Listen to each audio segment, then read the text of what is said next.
Good evening, everyone, and welcome to our April TPAF session.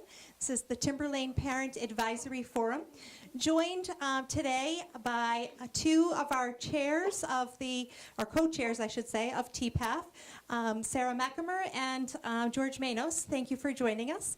Also this evening, we have several administrators from our schools to talk with you and to answer questions. And we have a nice crowd of parents, so welcome to you as well. I would guess that we also have some folks that are watching from home, so I just want to welcome those folks as well. And throughout the evening, if folks from home have questions, please feel free to use the email address that's at the bottom of your page, tpaf@timberlane.net. At this time, I'd like to turn the microphone over to our Director of Student Services, Susan Rasico, and she'll introduce Attorney Kropp, our guest for this evening. Thank you. Good evening and welcome, everyone. It's a pleasure to have you here. Alan Kropp is an attorney from Portland with Drummond & Woodson, and he's been advising us on several issues and providing some good information to help us support our parents as we partner to take a closer look at bullying. So without further ado, Alan Kropp. I'm on? You are. Thank you, Susan. Nice to see you all. Thanks for being here. I see a lot of familiar faces because, unfortunately, for a lot of administrators, they sat through this already with me in great detail last year. But what we thought would be really helpful is two things. I think providing information to families out there in terms of what's going on and how the schools are addressing bullying within the district as well. And then what's great about having the administrators here is to talk about specifically within their schools how they're responding, how they might dealing, what practices look like, points of contact, and so forth. So it's really terrific to have a wide range of folks here for the conversation, as well as anybody who's listening in from home. There is no doubt that this is a critical issue. No one would question, is bullying an important matter to address in the course of all of our schools, K through 12, whether we're talking elementary, middle school, high school. Issues of bullying come up all the time. The term gets used a lot, gets thrown about quite a bit. And what we worked through with the administrators previously and what we want to share with everybody tonight is actually explain in more detail what exactly does that term mean. Because I think there's a fair understanding that the term gets used a lot, gets probably overused to some degree, in terms of whether somebody thinks they were bullied, a parent might feel as if somebody had been bullied, someone's bullying me, someone's not bullying me, whatever it might be. There tends to be a lot of confusion of what exactly it means. And it actually means a very specific thing under New Hampshire state law. So we want to spend some time kind of walking through that and understanding it, as well as some other related aspects of bullying when we get into harassment and some federal law requirements that we thought we'd walk through as well.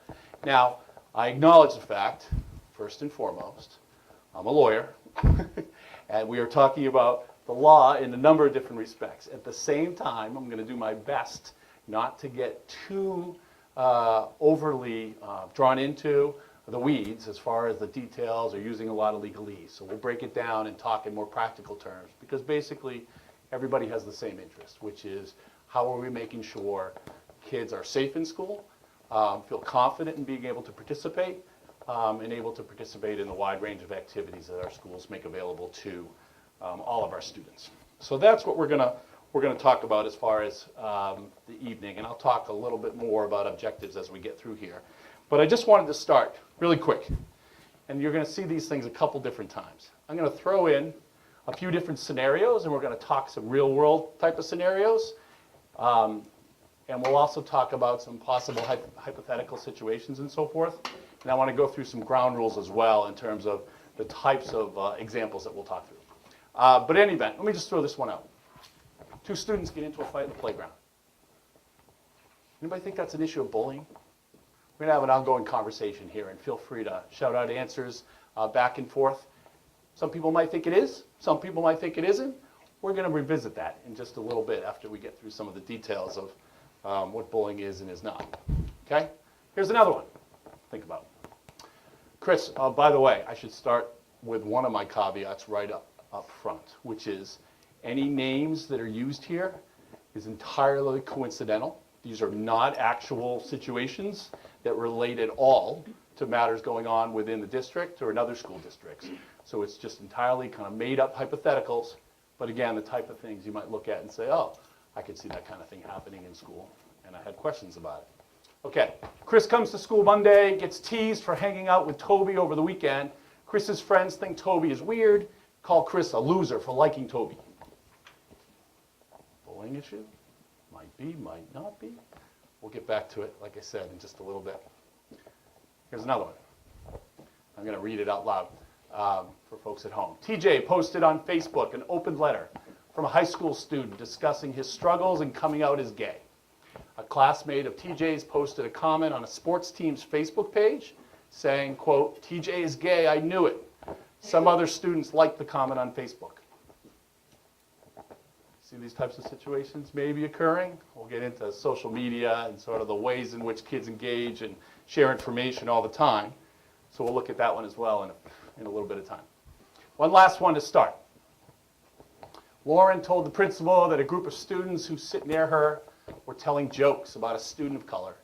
The matter was investigated, the students were disciplined, and the practice appeared to stop. After a recent school assembly, when no one sat near her, Lauren begins to feel the kids are avoiding her because she spoke up about the jokes. Bullying matter? Might be. Again, lots of different questions. I think people probably have different opinions and thoughts about whether those are.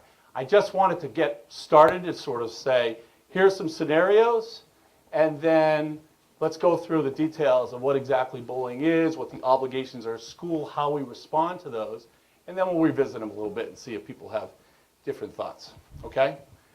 But just as far as our objectives for the evening, let me go through those. And I should say this as well at the outset. We're going to leave time at the end for questions, but by all means, you do not want to hear me talk for 2 hours straight, okay? So if you have questions as we go, please go ahead and share them, and we will discuss them if they're relevant to the matter. If there's something that I'm going to get to at a different point or not quite on point with what we're discussing, we'll address it when we get to that point in the presentation. And if it's something wholly different than what we're talking about, probably something we'll do after 8 o'clock. I'd be happy to chat with you about it, okay?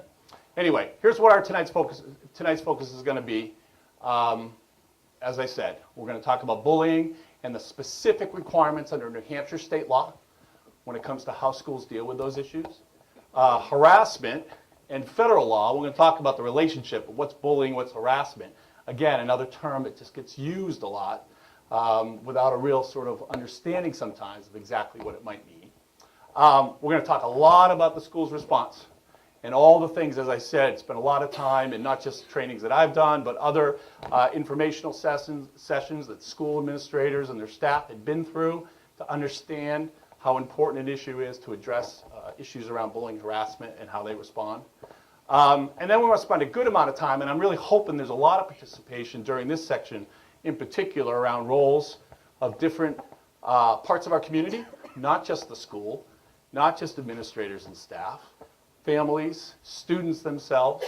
What role can they play in terms of partnering with the school to make sure that we are positively impacting kids and addressing these issues?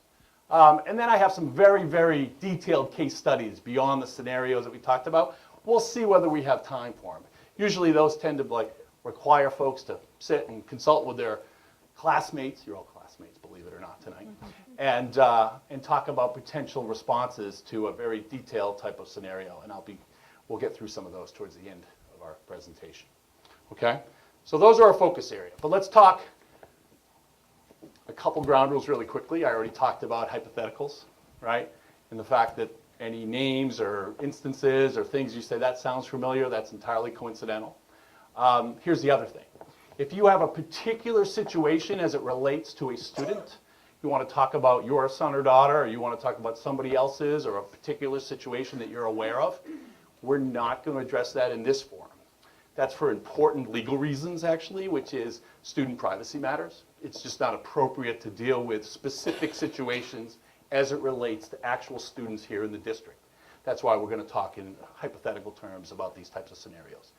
I'll just say this. If there's something that you thought, oh, I want the answer, about how the school is going to respond and what they're going to do with regard to my child on this particular issue, then what I'll tell you to do is absolutely, which will be a message throughout the night, bring that to school administration at your particular child's school. Okay? Just wanted to be clear. Those are some of the ground rules and the caveats for how we go forward here. Okay. Questions before we get going into content? Welcome to law school. Here we go. Okay? All right. So, bullying, cyberbullying. That's the focus of the New Hampshire state law that prohibits bullying in schools. It was passed in 2000, became effective in 2001. Every state across the country has some form of an anti-bullying legislation that impacts schools and protects students within their particular schools. If you were to look at the statute, it's pretty straightforward in terms of the purpose of why a bullying statute was passed in New Hampshire. All pupils have the right to attend public schools that are safe, secure, and peaceful environments. We'll get into a little bit of the history when we talk about federal law, Title IX as far as issues of sexual harassment, and Title VI of the Civil Rights Act prohibits racial harassment. Those laws have been around a long time. They still raise issues and concerns for schools and families, no doubt. But there was a recognition when the bullying laws came about to say, hey, listen, we have a duty to all students. We have to make sure that we are protecting everybody within schools so that they are free to participate in any activity in which they're engaged, right? And that they're free of harassing or bullying or pressure or types of things that other kids create where it really truly impacts their ability to participate. We're also going to spend a good amount of time of what's not bullying and other ways in which schools respond to those types of situations. Okay, let me just go through. Now this is probably the most detailed legal requirements or language that we're going to use through the course of the presentation, but it's actually really important because oftentimes, just back to those initial comments of the term bullying gets used a lot, right? So-and-so's being bullied, she's being bullied, this is an instance of bullying, what are you doing about the bullying? Well, sometimes it's bullying under New Hampshire law and sometimes it isn't. And what administrators have to do, what they do on a regular basis, is they get all sorts of inquiries, all questions, people raise particular allegations, and they have to look at this definition and think about, is this truly an instance of bullying in which I have to do some level of an investigation, or might it be something short of that, and might we do something different? Okay, so I'm just going to walk through it really quickly. Bullying, when it comes to bullying under state law, it's defined as a single incident, could be one significant incident, or it could be a pattern, a series of things, as we know. Oftentimes bullying one thing might just seem like it's not a big deal, but if it keeps up and keeps up and keeps up, next thing you know, we might have a pattern. Whether it's written, verbal, electronic communication, we'll talk about cyberbullying in a second, and any essential gesture or any action, essentially. And it's really these things that matter. Is it something that physically harms somebody or damages their property in some significant way, right? Does it cause emotional distress to somebody? Again, something that we want to guard against, make sure our students feel free to be able to participate without being emotionally distraught. Does it interfere with somebody's educational opportunities? Is that student avoiding being able to go to that particular classroom or get involved in that activity because of the impact of the bullying or the actions of others? Does it create a hostile educational environment? Maybe the student's still showing up, but they're concerned about constantly what kind of teasing or pressuring or fear that they might feel that creates what's called a hostile educational environment for that particular student. Or does it substantially disrupt the orderly operation of school? So even if things look on the outside like they're operating, is there true disruption within the classroom? Teacher can actually teach, the activity can't go on the way it's planned, whatever that might be. That is a important standard, and it's a pretty high bar, right? I think your administrators can tell you that lots of times come in and so-and-so is bullying me, and what they find out is, okay, somebody got called a name, and they look and they say, let me understand this. How often are they doing this? When did this happen? Get some understanding of what exactly had transpired, And does it really fall under one of these categories? Because it doesn't.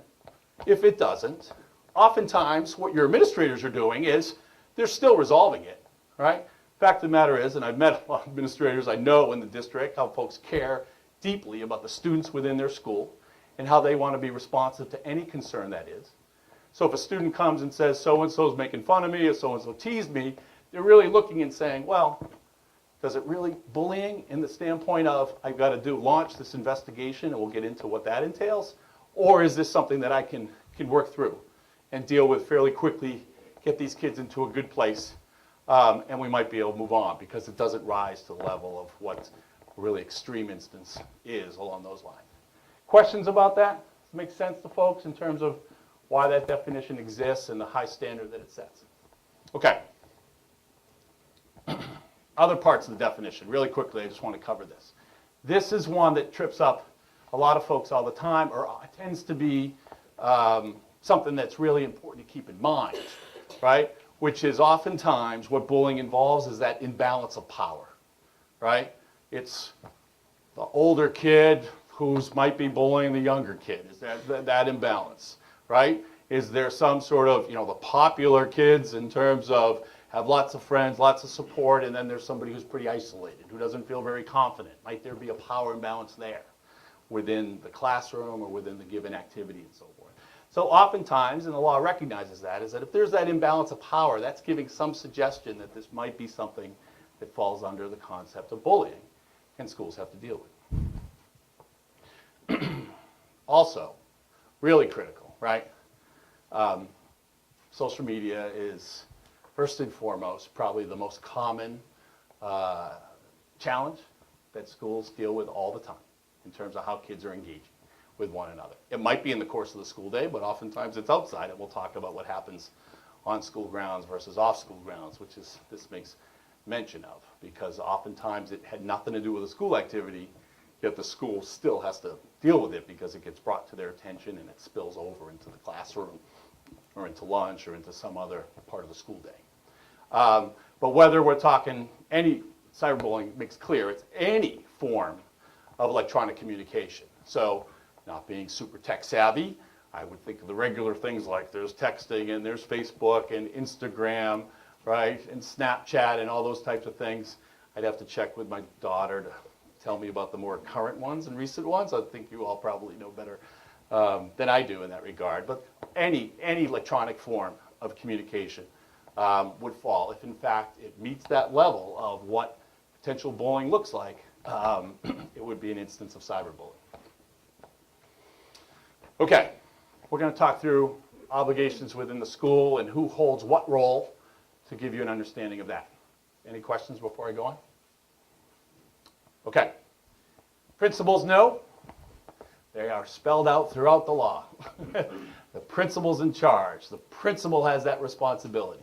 Principal or their designee. So oftentimes it's their assistant principal, administration within that school itself that is responsible for maintaining order and addressing any instance of bullying that might occur. All right? So the principal or the designee, they're responsible for receiving reports. Everything gets funneled into the principal's office when it comes to an allegation of bullying. It might have come directly to principal. Oftentimes it doesn't. Talk through all the different ways in which it might come from a family, right? Come from the student, him or herself. Certainly could come from staff and teachers. And we'll talk about how schools are put on notice and how they deal with these types of things. And essentially any school employee, right, and volunteers as well, if they witness an instance of bullying, right, the expectation is they're going to inform the principal, or at least they're going to make sure that that information gets to the principal. Maybe it goes to the teacher or through the assistant principal. It'll all depend on that school, and folks can talk about how the reporting structure works if you have questions about how it works in a given school. Okay, what's the response look like? And what does the law say in terms of, again, when it's bullying, when it is one of those serious instances where somebody is threatened or has been physically harmed, right? Or it's caused emotional distress that they've been able to establish, or it's creating one of those hostile environments, any one of those criteria, right? What are the obligations? How does the school have to respond once it comes through to the principal, right? Here's what the law says. Within 48 hours, so essentially 2 days, there has to be notification to the parent on either side. So an alleged victim, somebody who might have been bullied, if they didn't know about it, that parent has to be informed if it didn't come from the parent. Or, obviously, in terms of the accused, who's the alleged bully here, nothing's been established, nothing's been confirmed yet, but that parent has to be contacted as well. And I know schools work really quickly to connect with parents and have those conversations with them. There are waivers allowed, so there's sometimes where the superintendent would actually make a decision, because the superintendent be informed of these investigations, where a principal can say, listen, we're not, for whatever reasons, particular sensitivity, other information we have to gather, there might be a really strong and appropriate reason for delaying the contact to the family. And as long as the principal then connects with the superintendent to allow for that, those waivers are possible. Same thing with the timelines for investigations. It's actually amazing to me. I spent a lot of time working with schools, but I also work with colleges and universities. Some of those investigations can be exceedingly long. Harassment investigations, colleges and universities can take upwards of 60 days or more. That would be crazy, right, in K through 12 to think that you would wait 60 days for an investigation. The law makes it very clear, and here's how quickly principals, assistant principals move, which is they have 5 days, right, to initiate their investigation. And so it has to happen fairly quickly, and as you know, as principals can attest, oftentimes, if it's truly something about potential bullying, it really is one of those situations that falls under those criteria we talked about. They're not going to wait, and they're going to jump to it and try to get information as soon as possible. And timeline for completing investigation. I actually didn't note it here, Susan. I think it's... Is it 10 days? It's 10 days. 10 days in school policy. I thought so. There should be a 10 in there as far as 10 days. But again, there might be extenuating circumstances for why a particular investigation has to take longer, more people to talk to, information to gather. There may very good reasons for that, in which case a superintendent's waiver would be allowed there as well. Okay, well, what's this investigation?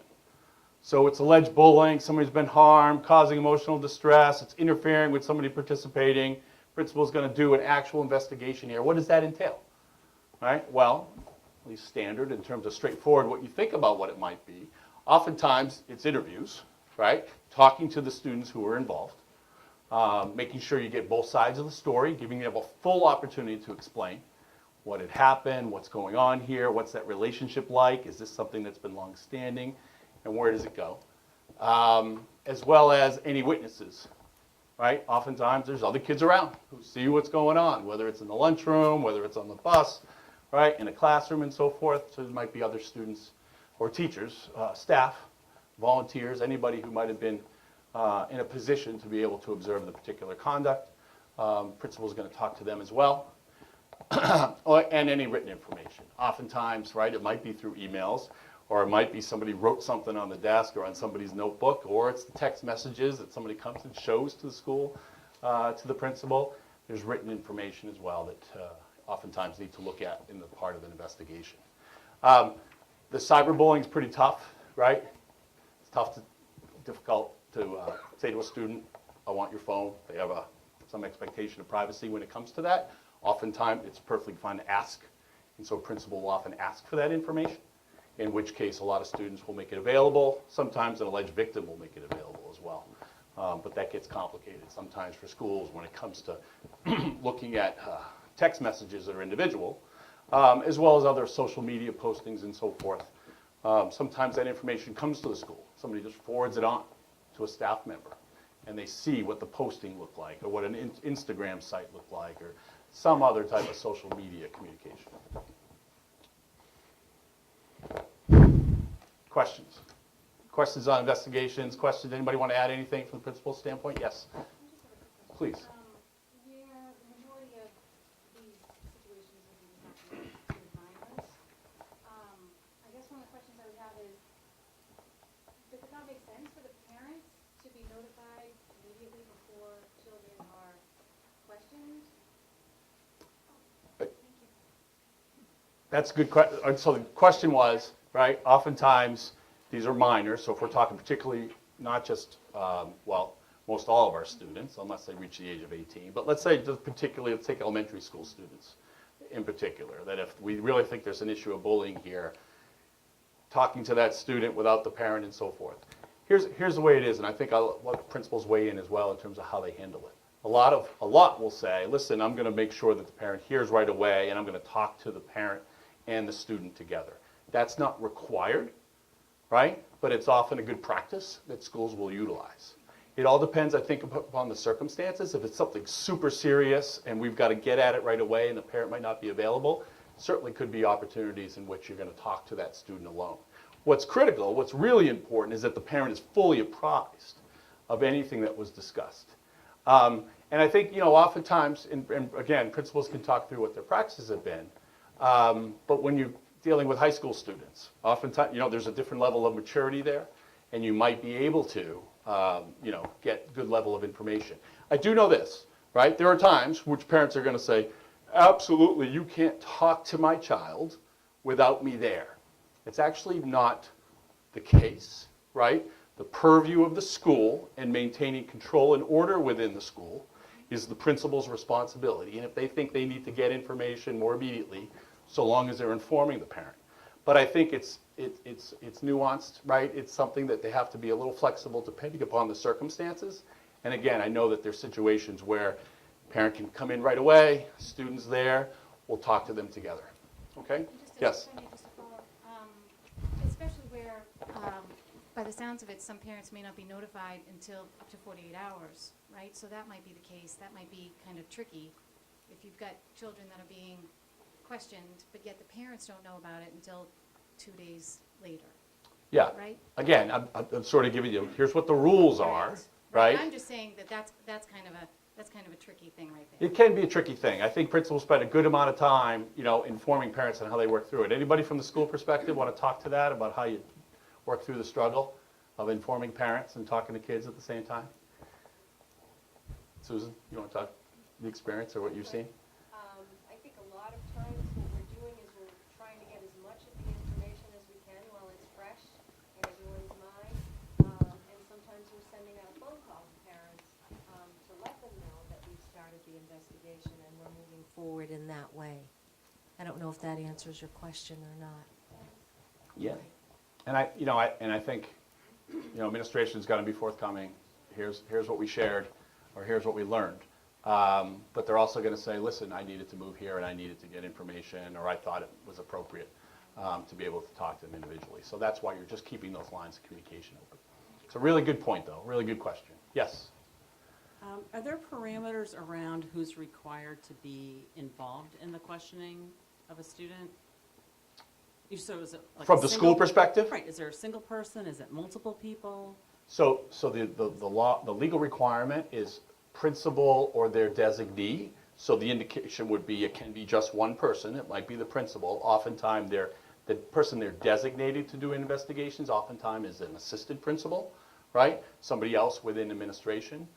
Undoubtedly, we'll get into some thorny harassment issues, and when those types come up or something really complicated, and there's nothing inappropriate and perfectly allowable for a principal to say, or an assistant principal to say, I'm going to have another person from within the main office and administration sit in as well, whether it's for note-taking or whether it's to also be part of it. But there's a lot of flexibility there as well. Any questions? No? Okay. Findings. So here's the thing. Sorry about that. You warned me. That might happen. We good? Okay. So here's the thing.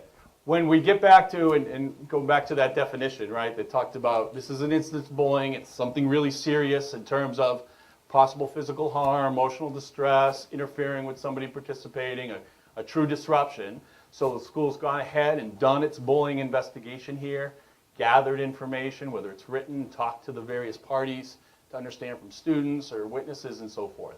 Then they've got to reach a determination. They've got to make a decision, right? And so what's quite challenging is, once the school administration decides, listen, I've able to establish that this is bullying. This is, in fact, something where I've confirmed that this student was beat up and was harmed in a significant way, or that there is significant distress being caused where this student is truly affected.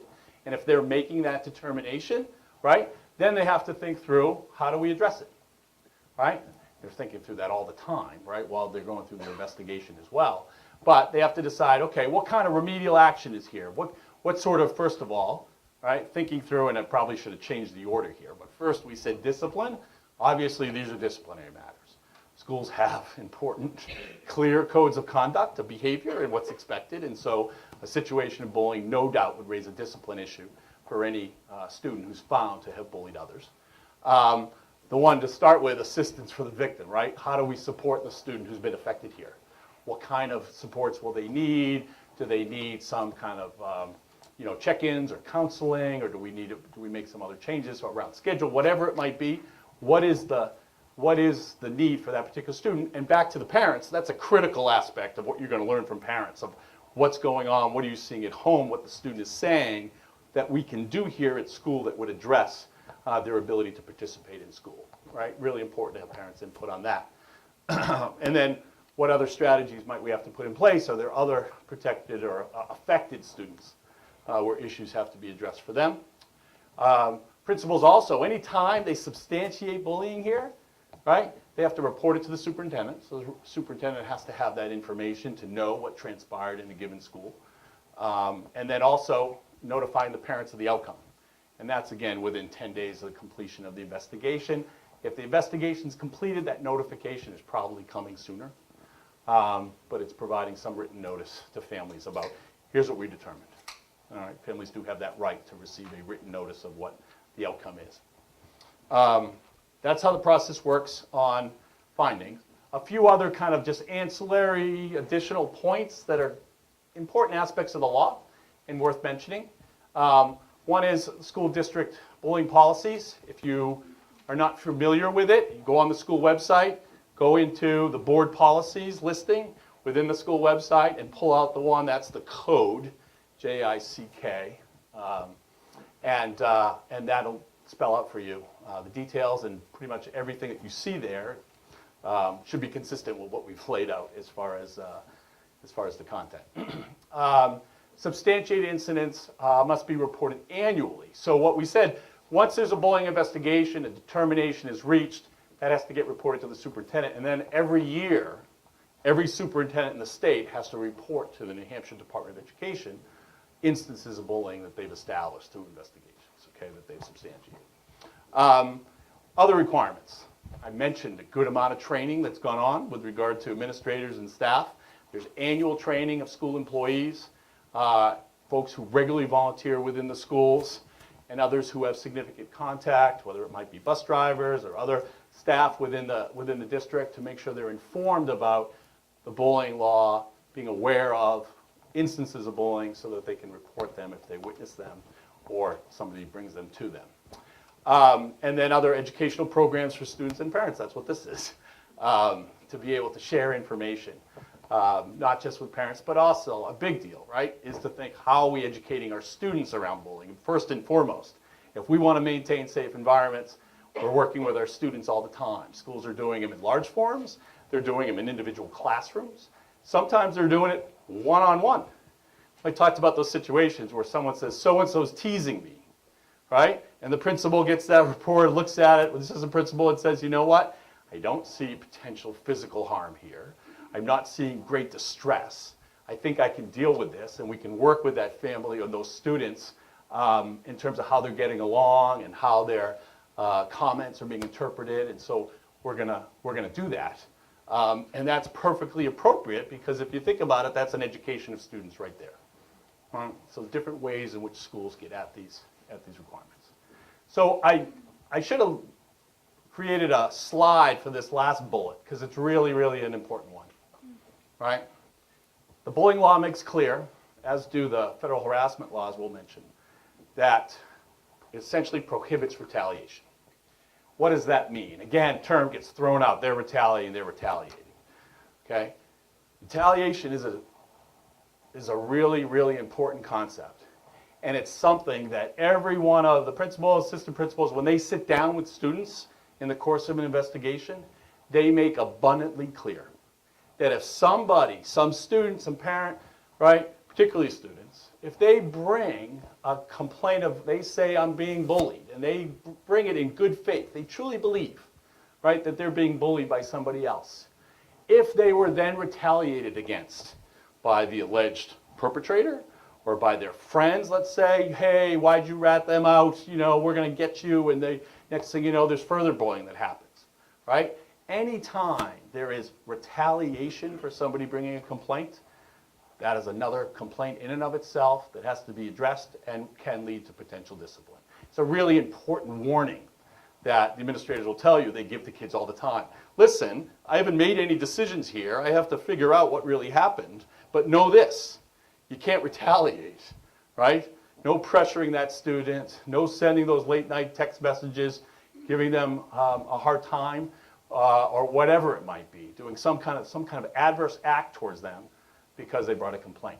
Same thing for, here's the other part of retaliation, anybody who you talk to, right, who provides information in the course of an investigation is also protected from retaliation. So that's really important because kids don't want to talk, right, oftentimes. I don't want to tell you what I saw. I don't want to tell you what, well, it's not an absolute fail-safe, but it's really important to convey to those students, listen, I need to hear, I need to understand, and we know our administrators are really adept at getting kids to tell their story and to work through it and share information, and then assuring them to say, listen, if something bad happens to you, you think somebody's targeting you or harassing you because you talked to me, by all means, that I need to know about. Schools are going to continue to monitor that, and that would be a situation of retaliation that would have consequences as well. So I can't emphasize it enough. The piece around retaliation is really important. Will kids always heed it? We know they talk, right? And can you absolutely guarantee that they won't say something to somebody else? No, but that's why it's really important, and schools will tell you that they continue to follow up to make sure that they can get the information that they need, and kids can understand and bring forward. Because if you didn't have that protection, right, and kids didn't bring complaints forward when there was a situation of bullying, we know that those would be consequences that none of us want to see. Questions on retail? I mentioned quickly off school grounds. Yes, question. You know, you said substantiated incidents must be reported annually to DOE. Yep. I know, I've looked at some of those reports before, and there's sections for harassment and sections for bullying. Right. Do you know how they split that out and define, because harassment, you think, is... So we're actually going to get to that. We're going to get to harassment, which tends to raise issues under federal law, not just the state bullying law. Let me go through that part of it, and then if you still have questions, let's get through it. Because as far as Susan, you want to talk through it, or do you want to? Let's get through the details, and then we can weigh in. Because you're right, and I'll give you the short answer, and then preview the rest of it, which is there's harassment, which is a narrow subset, and then that's part of bullying, but then bullying's much broader too, because it's not always a situation of harassment. So the school has to it's almost like a double count in some respects, right? It counts as harassment, but it counts as an instance of bullying as well. But let me get at that in just a few seconds here. Okay. In fact, let's go to harassment. Any questions on the bullying law? And so what's sort of incumbent upon schools in terms of they make that assessment? Is this an instance of possible bullying or not? Do we launch that full investigation the way we talked through? Might it not be that, something that we deal with in a different kind of way? But any questions on that so far? All right, let me just get at sexual harassment here as well. And that is an issue that's no doubt in the news a lot. It is actually a former employer of mine. I used to work for the Federal Department of Education, the Office for Civil Rights, which did a lot of Title IX sexual harassment investigations, or often reviewed how schools addressed issues of sexual harassment, both in K through 12 schools and also colleges and universities. You see a lot of attention.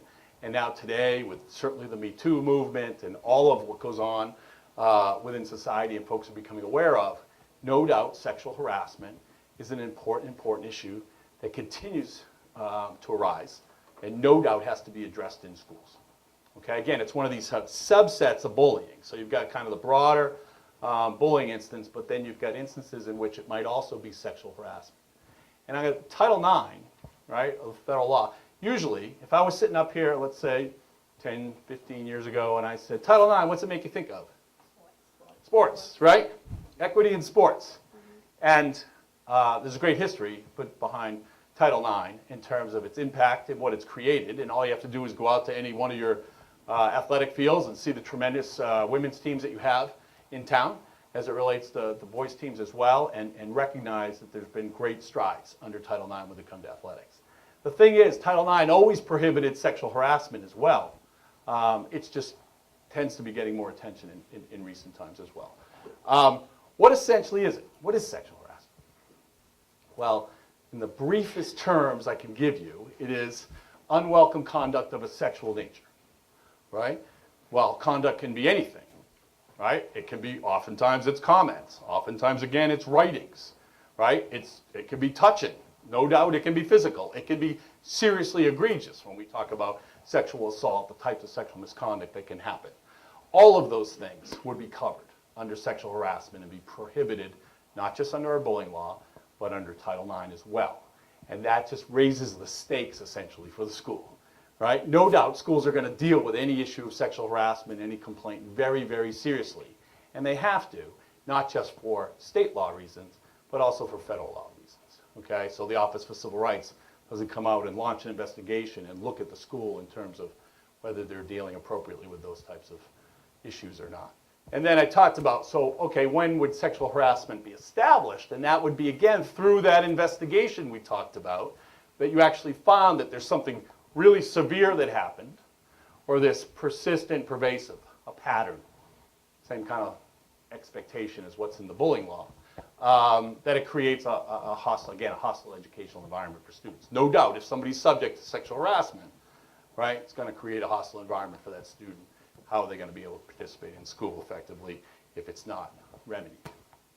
Other forms of harassment, other federal laws, I didn't list them all here, right? But the ones in bold, whether it's discrimination based on age, gender, we know is Title IX, race, color, national origin, racial harassment instances, right? Anything that relates to somebody's color, their skin, or their race, or where they're from, their national origin, right, is an issue that would raise which is prohibited under Title VI of the Civil Rights Act, and raises an instance of harassment, not just an instance of bullying. And I want to be clear about one thing when it comes to racial harassment incidents, okay? The federal law and the school's obligation has nothing to do with political views of anybody, right?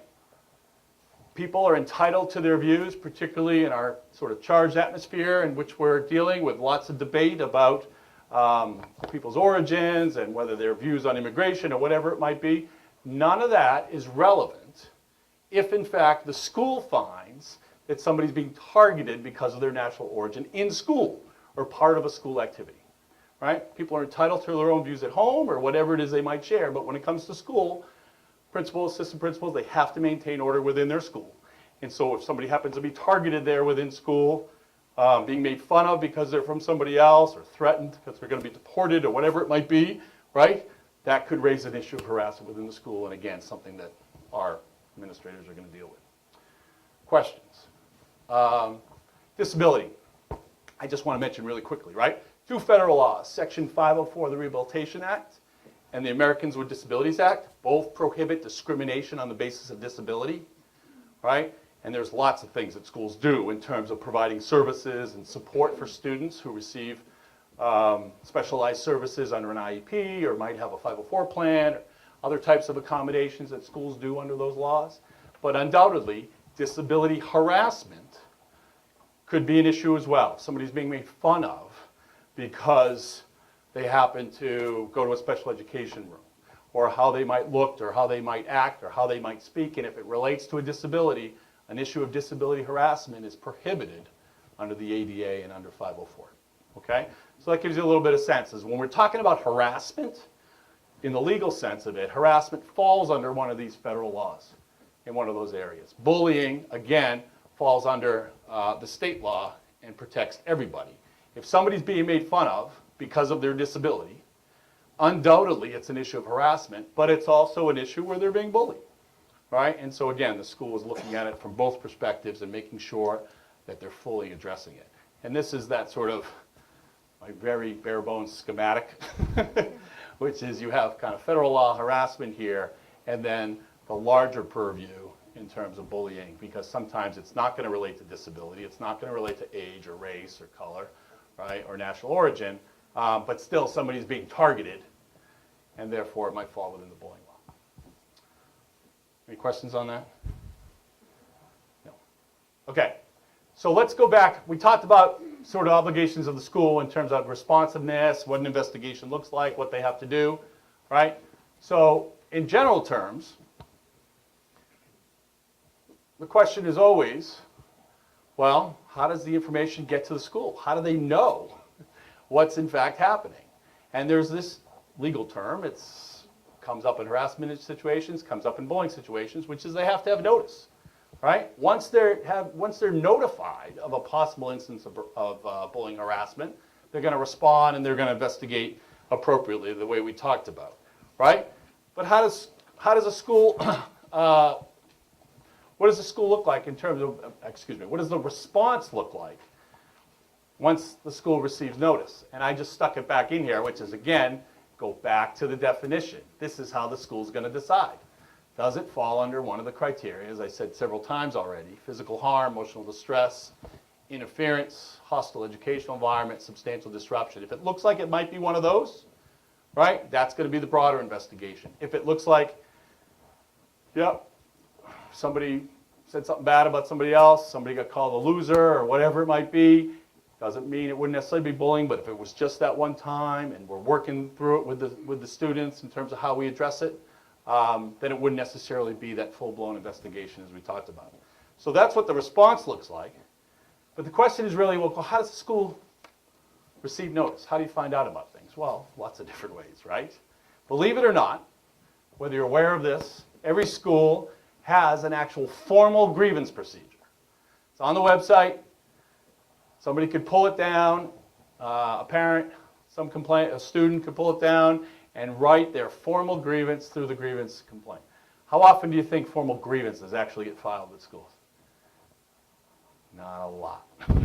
Not a lot, right? It's a requirement to have them, and make sure that schools make sure that they have them in place so that if somebody wants to access the formal grievance process, they absolutely can do so. They can pull it down and submit that complaint. But more often than not, it's happening some other way, right? Somebody within the school, again, one of the employees, somebody who regularly works with kids within the school, could be coaches, could be, again, bus drivers, could be somebody in some other area of the school itself, who sees what's happening, sees how somebody's tormenting somebody else, or somebody's threatening somebody else with physical harm or whatever it might be. Direct observation, obviously, an instance where the school now has notice, and that's why our staff knows to make sure they get that information to the administration, to the principals, so they can address it. But it's oftentimes somebody in a position of authority or an employee, an adult within the school, doesn't see what happened, right? We know kids can be awfully smart in terms of when they say things, when they target somebody, making sure there aren't adults around, making sure there aren't teachers around. What they do, again, via the texting or other forms of social media, where they're really, really astute, thinking that nobody's seeing what's going on. Hopefully, again, students are recognizing, and others are recognizing as well, that they're going to bring that forward, or a parent's going to raise it because they're having that open dialogue with their child at home. In that instance, right, that's an indirect report. So the information came to somebody at school because a student came and brought it to them, a parent told them about it, they heard it in some aspect. In that instance, still it's notice, and still the school's going to bring it forward. Okay? What gets reported? So when a staff person finds out, somebody tells them about, hey, somebody they're really tormenting, it's happening a lot, and there's a sense that there's some bullying here, it's something that's got to be brought to the principal's attention, right? It's not for the staff person to decide, is this bullying or not bullying? That's why it goes to administration. Administration decides and says, oh, okay, this is something really serious we've got to get into in detail, or it's something less so. What gets reported? Well, they're going to share, who are the students that are targeted here, who are the alleged perpetrators, bullies, and then, what do we know about what happened, or what was the employee informed of? What were they made aware of? Well, you might know all these things, and the staff person might have all the details. Sometimes they might not have all the details. And sometimes, a parent of an accused, you can understand that they might be, well, wait a second, you don't know exactly what happened, you don't know the details. Well, here's the thing. Staff always has to err on the side of caution. And so what, administrators convey to them, and what's important is to say, even if you have a sense that somebody's being targeted, somebody's in distress for some reason, they think something's happening down in some area of the school, whatever it might be, right? Staff is always encouraged, you've got to bring it forward, because a lack of full information doesn't mean the report won't be made. Now, if there's nothing to substantiate, then, the accused student, that will be resolved, hopefully through the investigation and so forth. But it's really, really important to families to understand that if there's some indication of a problem, it's going to come to administration and they're going to look into it in some fashion. Any questions on that? Here's a thorny one. Requests for confidentiality. So, and this happens a lot in the areas of sexual harassment, Title IX situations we were talking about, or just general bullying, it will happen as well, right? Which is what happens. Somebody's been victimized, and they say, don't tell anybody. Don't use my name. They're going to be mad at me, right? Person's friends are going to be mad at me. I just needed to tell you, or I'm upset, but I don't want my name to be used. Puts the school in a really, really difficult spot, right? I'm not going to put any administrators on the spot to say, so what do you do when you get a request for confidentiality? Let me tell you what they do, which is they got to balance it out. They got to look, well, how serious a matter are we talking about? I mean, are we talking about some serious, egregious sexual assault matter that raises real concerns for the safety of my school, right? Then the administrators probably going to work with that family to say, listen, I'm going to do everything I can to protect your name and so forth, or if I have to share it, protect you from retaliation and all the things that we need to put in place.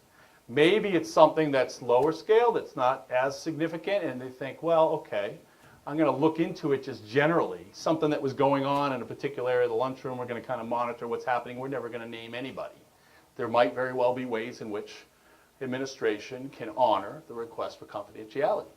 But what's really important for families to understand, and this gets shared with parents, all the time, which is if the student doesn't want their name to be used, that's going to limit probably the investigation in some cases in terms of how much the school can or cannot do. They might continue to monitor the situation, and maybe the family's view is going to change.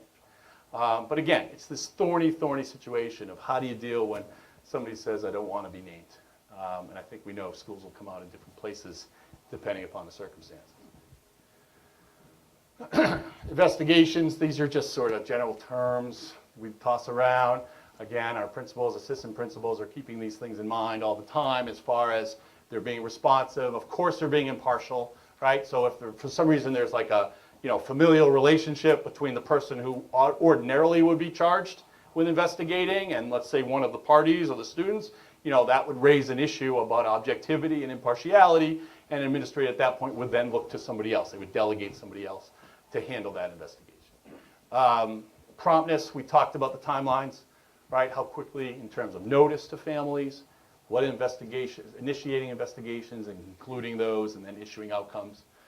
Equitable. Equitable is all about sort of, understand this, an investigation is meant to gather facts and get information, right? And giving opportunity for both sides to provide whatever information they have to share, right? Whatever witnesses they know of other students or other teachers who know what's transpired to be able to provide information.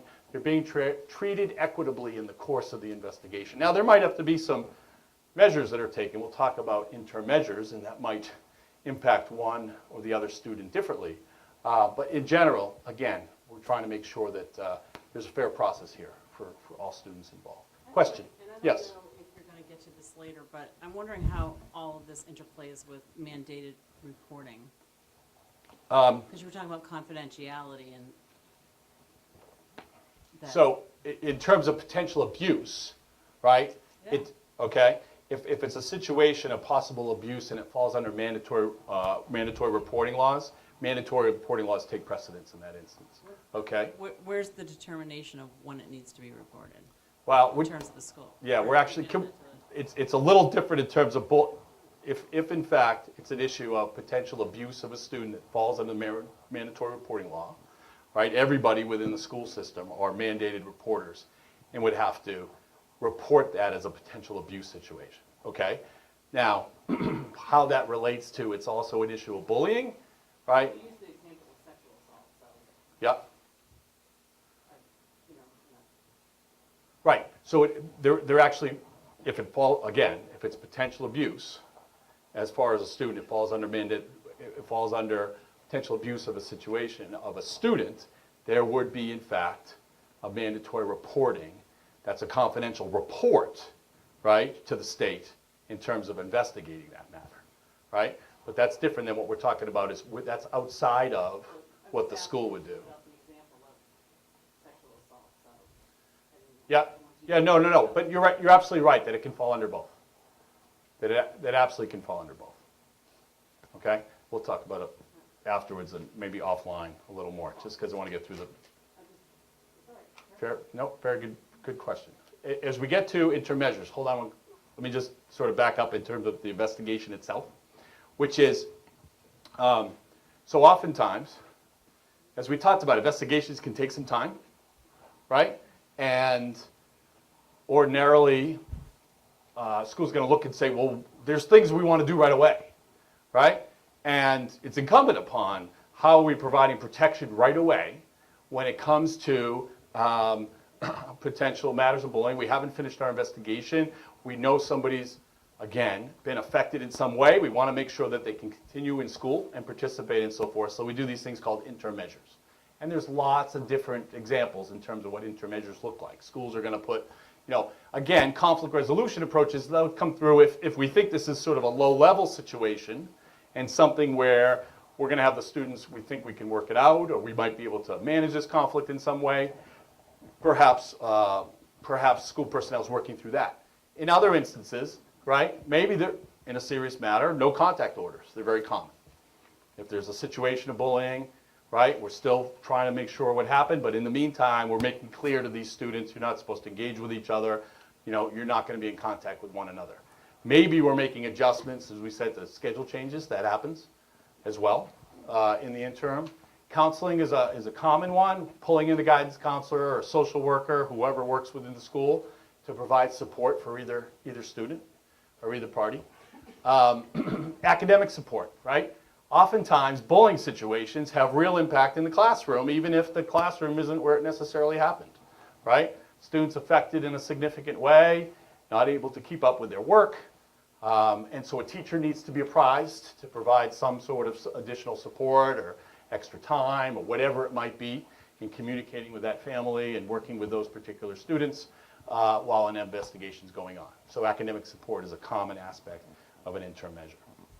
Okay, and then the same thing, when the investigation is actually concluded, of thinking about what are the types of remedies, right? Support for a victim is exactly all those same things we just talked about in pending an investigation. On an interim basis, we're providing, whether we're providing counseling support, academic support, making adjustment schedule, whatever that might be, ongoing no contact orders. We substantiated bullying here. There was some sort of short-term discipline, let's say for an accused. They're coming back to school. What's going to happen going forward? We may very well have a no contact order in place and maintain that. And then steps to ensure a safe school. And that's one where, again, administration is always thinking about, is this just these two kids? Or is there something going on at that particular area of the lunchroom or that particular area of the school? Do we need to do something more? From a monitoring standpoint, do we need to educate a teacher or some staff person involved or a coach or whoever it might be? Are there other things that we have to do to maintain a safe school? Notice of outcome I always mentioned, right? Conclusion investigation, families get, and it is a written form in terms of what the results are from a notice of the outcome. Okay? We're going to talk prevention strategies in a second here, but anything else in terms of investigations and how that works? Steps schools might take? Anybody? Administrators? Am I in line with pretty much what's going on in school? Yes, please. Thank you. I just had a quick question. question regarding the outcome. Yep. So does that typically get provided to both sets of parents? Can you speak to that a little bit? Sure. It does. Okay. So both parties, parents of each party, are entitled to get notice of what the outcome of the investigation is. Okay? If they ask for more information as it relates to a report or the evidence they looks at, that becomes more difficult because the school then has to think about, they can share information as it relates to your student, but they're restricted under privacy rules from sharing information as it relates to other students. But as far as here's what we've substantiated, whether it was in fact bullying or not, and here's the steps we went through or other steps we're going to take, yes, both sides would get that information.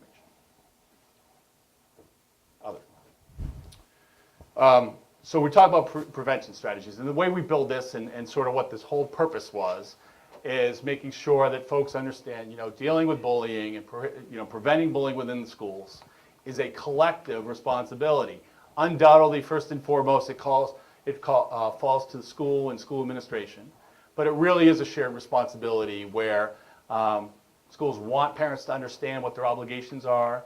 They want to make sure that they understand the process if, in fact, their students happen to be involved in a matter of bullying, right? And they want families to essentially be supporting not just what the school actions are, but having that open dialogue with their students, making sure that information gets forward to the school and that students can participate successfully. So there's ways of looking at it, right? We look at the school broadly. We look at everybody who works within the school. The students themselves are obviously critical, being partners here, and how they're dealing with these situations and how they're behaving and their recognition, and that's very much age dependent sometimes. Appreciation for what bullying looks like and how we're acting. Obviously, the appreciation or level of understanding would differ with your typical high school student compared to your elementary student. And then we know the challenges that middle school poses across the board. But that's always something to think through, because how are students partnering with us to foster the kind of climate that we want within our school. And then families and communities. So whether it's parents, guardians, whoever's involved in that student's lives, how they might be supporting the effort as well. There's just real quick, one side point. There's a lot of data, there's a lot of controversy about stepping in when it comes to matters of bullying and whether somebody feels confident in being able to do it. The studies are out there that support this point around bystander inertia.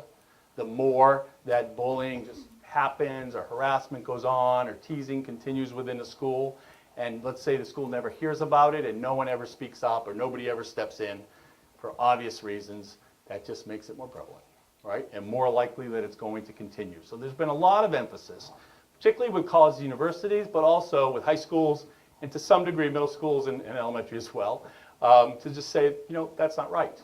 Or I don't agree with that. Or, calling somebody out to say, listen, I just don't think that's appropriate, and being able to speak up. It's a hard thing. It's a hard thing for kids. But what it's not as hard for, some staff might disagree to say it's particularly difficult, but I think staff are getting more and more comfortable in recognizing that when they see these situations, it's not just that I got to report it, but I got to let folks know. I got to let my students know, listen, that's not how we behave within our class, or that's not appropriate in terms of whether it's harassing activity or things that are going on. So bystander intervention is a really, really important concept in rooting out bullying and harassment. Okay, the school. No doubt, school establishes its code of conduct for all its students, right, as far as what's expected for behavior. The responsiveness, we talked about the breadth of what that response looks like, right, and how much schools do in terms of their investigation, or if it's not a full investigation because it's not falling under the context of bullying under state law, but they're doing other types of things, or being responsive. I mean, that's the most important thing. And please don't take away from this that if it's not actual bullying, it doesn't look like actual harm or emotional distress, the types of things that we talked about where administrators are making that important distinction early on, it doesn't mean that they're putting it aside. It just means they might be responding in another appropriate way based on the circumstances, working with those particular students, right? Trying to convey to the family, how can we get at this situation?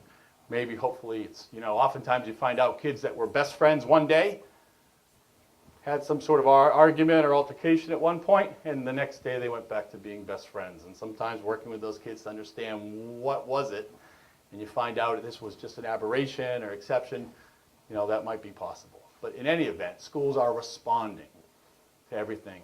Administrators will tell you they're responding all the time. They just might not be responding through a full-blown investigation because it doesn't rise to that level. Points of contact, right? Making it clear. I think I made pretty clear, and I'm just going to make this assumption that if anybody has questions or wants to bring an instance of bullying or has a concern about somebody being possibly bullied or harassed, right? Principal or assistant principal is where that information ought to go. They tend to be the points of contact. But if you bring it to the student's teacher, the expectation is that person's going to bring it forward as well. But you really want it for immediate action, and the most efficient, effective way is making sure you bring that information to the principal. Trainings and forums of schools we talked about. Under state law, it has to do these types of trainings and inform its communities, all of its staff, its students, and so forth. Other things. Did I miss anything from the school perspective that we do in terms of prevention strategies? How do we get at so that bullying is less an issue in our schools in terms of how we're informing and so forth? Anybody? Susan, you want to add anything to the experiences or what's going on that covers them by and large? We spend a lot of time. Please. About the whole bystander piece, and this is ours. Can I ask what grade? We're elementary, Right. and This is about bystander intervention. How do you teach elementary kids to So we have an awesome intervene? school counselor, Miss Yes. Vicky. But we do a lot around, because you're right, it's so important for kids to know. We always tell kids, the reality is for most of them, we hope none of them will be victims of bullying, and of course we hope none of them will be bullies as well. So the reality is they're going to be more in that bystander position. So it's so important for them to understand what they can do. And we talk about don't stand by, stand up.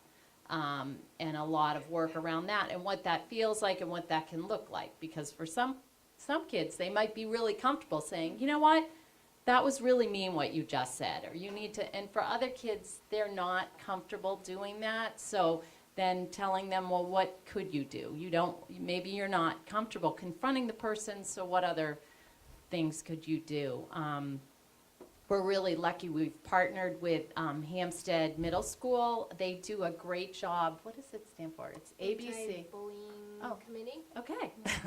The ABC committee, anti-bullying committee. And for the past several years, every couple of years, they have this committee, and they'll come to the schools and do a presentation. And the kids love it because they see other kids. And they can relate more, and it's more real, and they do a great job, and they're coming to our school. They didn't come last year. We had Yeah. Tiger come last. Was that Yeah. last year? Yeah. Tiger too. Yeah. So Go ahead, please. We have the Tiger group from Plymouth State University come to our school, and they come and they talk on different topics. We've had them talk about physical differences. We've had them talk about bullying. We also, in addition to that, we have a second step curriculum that is taught in the elementary schools in all of the grades, and our school counselors go into classrooms and instruct whole classrooms on all of these things that we're talking about, and conflict resolution, problem solving, and bystanders is again a big piece of that as well. Right, great examples, right? And it's sort of the creation of the awareness.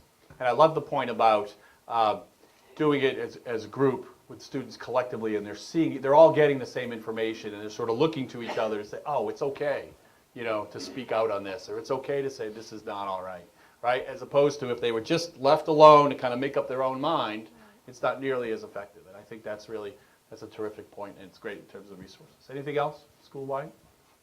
Okay, so, right, critical partnership with regard to what the school does. And then we've talked a lot already about school employees and how staff is engaged, how they get trained on an annual basis, and their understanding of what they need to do in this area, right? First and foremost, modeling appropriate behavior, critically important, right? Critically important for adults within the school of saying, listen, this is how we behave. right? You don't find, ought not to be finding staff that's sort of encouraging or laughing things off or whatever it might be, or say, hey, you know, they didn't really mean it. If it's something that strikes them as, you know what, someone's being targeted, being teased, they're going to not just report it. Of course, you know, they're acting appropriately in terms of their behavior within the classroom, and we know that administrators hold staff to those expectations as well. Intervening if instances of bullying, harassment are witnessed. We talked a lot about intervention, and staff, you know, again, have to have that confidence to say, not okay, right? Stepping in and then again reporting it. And then reporting obligations, again, we've talked about at length, making sure what comes to me, what I'm aware of, I am bringing forward to administration so they can deal with it and assess what level of response is needed here. And then reinforcing those expectations with their students, right? Who are asking, hey, listen, no, that's not okay, and yeah, we're going to bring this forward, or do you need assistance with sharing this information? Now that I know I have an obligation, I'm going to bring it forward to administration.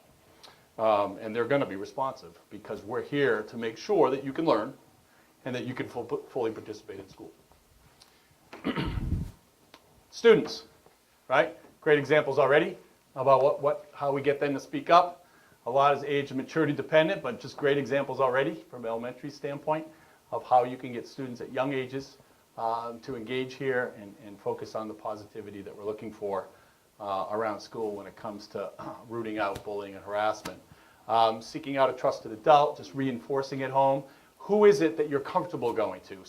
You know, sometimes it just so happens, right? We know that. Kids click or trust or have, you know, feel that they have a better understanding or relationship with a given staff person or an adult within the school or a counselor or the principal. That's who they want to go to. That's okay. Again, trusted adult from within the school, they're going to report it and bring it forward.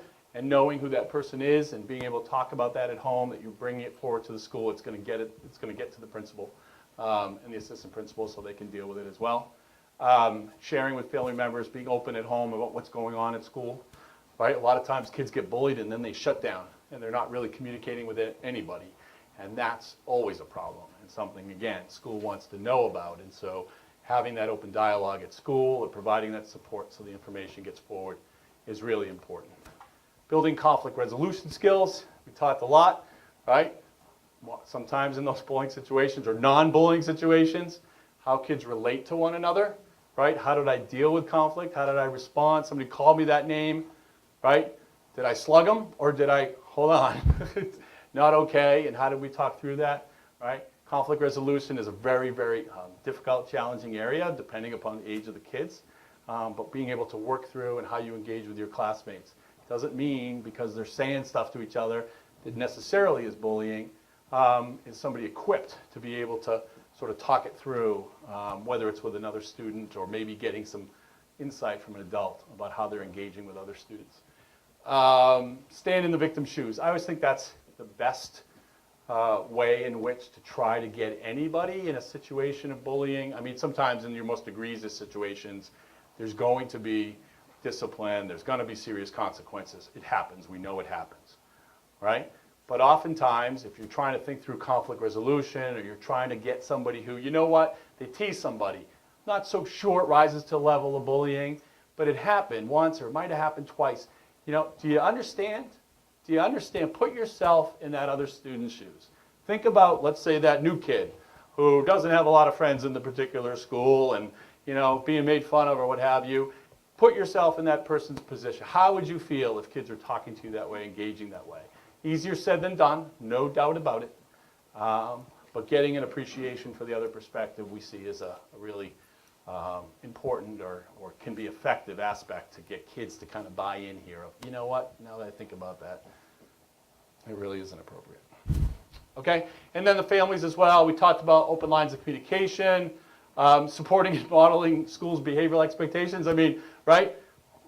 People are going to, whatever behavior expectations exist at home, they exist at home. And sort of we exist, hopefully they're going to be the same, meet the same standards as what's in the school about healthy respect and how you treat one another. But regardless, know this, right? Which is to say, regardless of what the expectations for behavior at home are, right? The school has expectations for what goes on within school, with school activities, or in the course of the school day. And so the principal, assistant principal, they're going to hold students to that, regardless of, again, what the expectations are or how things are at home or somewhere else outside of school.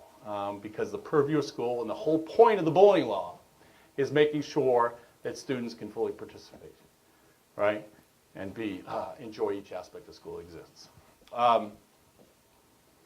Encourage students to seek out the adult in school. We talked about families to talk to their kids about that, and recognize, again, schools has a role here to maintain safety in all instances.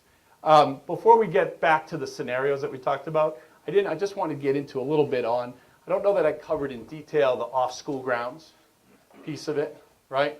And folks always ask this question, which is to say, okay, it's pretty obvious if you're dealing with a situation involving bullying and harassment and it goes on in the course of the school day, or if it happens, let's say, off school grounds, but it's happens at an athletic event, or it happens at a club activity, or it happens at a field trip, or some other school-related activity. I think it's obvious to everybody to say that's within the school's purview. They have to deal with it. They have to decide, do we need a full investigation, or how do we respond to this situation? The toughest ones are, and this is where the social media comes up all the time, right? Which is the kids that are texting and sharing stuff over the weekend, over vacation, totally outside of school, or somebody's being bullied totally outside of, it's in the course of the summer, whatever it might be. And it's not on school grounds, and it's not in connection of school property. So the question is, does the school have to address it? I know the answer. Well, the answer is yes. In what instance, or yes, why? Explain it. If it's brought to the school's attention, right? Ordinarily, like if the school never knew about it, nobody ever brought it forward, I suppose. But if somebody's telling, hey, listen, look at what happened, or here's what the messages were, or here's what somebody said and have been doing to me, and they've been tormenting me all through the weekend, and they're in my class, or they're in the school, or there's clearly an impact when somebody brings that forward, and administration, as you said, is going to deal with that, because that's the standard. The bullying law, the harassment prohibitions under federal law, the obligation on the school is, yes, you have to respond and address it appropriately if it impacts the student's participation in school. Okay, it might not happen in a school activity or at school, but if it has that impact, it's going to be addressed, right? Really, really important point. All right, so I'm going to go back, please. So can you go back to the harassment one? Yes. So what is the definition of harassment? And when is the differentiation between if somebody is, say, harassed because of gender versus bullying because of gender? Okay, so the way to get at that, it was very Not just crude. gender, but Any form of the harassment, okay? So again, in the legal term, and this gets confusing because the terms get thrown around, bullied, harassed, bullied, whatever it might be. Harassment tends to be, or harassment is, right? It is targeting somebody because of some protected characteristic, gender, age, race, color, national origin, disability, right? One of those types of forms. Bullying encompasses all of those things. So when all those things happen, it's not just harassment, it's also bullying, okay? The school, it's not going to do a bullying investigation and a harassment investigation. It's going to do one investigation. except when you're Okay. reporting, there's a whole section for students disciplined for harassment, and it lists gender, orientation, race, color, national origin, disability, physical characteristics. Yep. And then there's also a separate spot for bullying incidents based on all of those same things. Okay, so which is exactly my point, which is why it can be bullying based on all those characteristics, but it's also harassment So in each of those areas as well. should match in reporting. Yeah, are you back to the state report? Yeah. Yeah, let's talk about that offline, because honestly, I haven't looked at it. I haven't looked at it, and I'd rather be able to look at it in detail and be able to give you a clarification. But in general terms, that's sort of how harassment is viewed versus bullying. But let's talk about it after the session, if that's okay. All right, thank you for raising it again. And I just, let me double back really quickly to the point you made about reporting. I do, because this is sexual harassment, I wanted to make an important distinction, which is if there's the possibility of a crime that has been committed, we're talking about sexual assault, we're talking about sexual misconduct, absolutely, mandatory report to law enforcement has to occur. Okay? So you had raised that issue. I want to make sure that we address that as well.